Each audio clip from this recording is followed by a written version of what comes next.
തലേന്ന് നേരത്തെ കിടന്ന് ഇറങ്ങിയത് കൊണ്ടാണോ എന്നറിയില്ല. 6 മണിയായപ്പോൾ തന്നെ ഞങ്ങൾ രണ്ടുപേരുടെയും കണ്ണു തുറന്നു.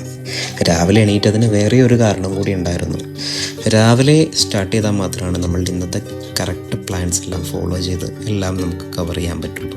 ഇന്ന് നമ്മളുടെ ഫസ്റ്റ് പ്ലാൻ ബട്ടു കേവ്സ് വിസിറ്റ് ചെയ്യുക എന്നുള്ളതാണ്. രാവിലെ നേരത്തെ പോയാൽ മാത്രമാണ് നമുക്ക് അധികം റഷ് ഇല്ലാതെയും അതുപോലെ തന്നെ വെയിൽ വരുന്നതിന് മുന്നും സ്റ്റെപ്സ് എല്ലാം കയറി മുകളിലെത്താൻ പറ്റുള്ളൂ.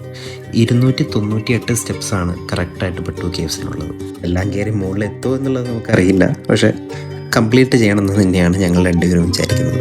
ഏകദേശം അരമണിക്കൂറോളം ട്രാവൽ ചെയ്താണ് നമ്മൾ അവിടെ എത്തിയത്. രാവിലെ തന്നെ എത്തിയതിൻ്റെ എല്ലാ ഗുണങ്ങളും നമുക്കവിടെ കാണാൻ പറ്റി. കമ്മ്യൂണിറ്റിയും കൾച്ചറിൻ്റെയൊക്കെ ഒരു ഭാഗമായതുകൊണ്ട് തന്നെ അത്യാവശ്യം ഇന്ത്യക്കാരെയൊക്കെ നമുക്കവിടെ കാണാൻ പറ്റി. വലിയ തിരക്കൊന്നും ഇല്ലാത്തതുകൊണ്ടും നമ്മൾ സുഖമായിട്ട് തന്നെ കയറാമെന്നുള്ള പ്ലാനിൽ തന്നെ എത്തി.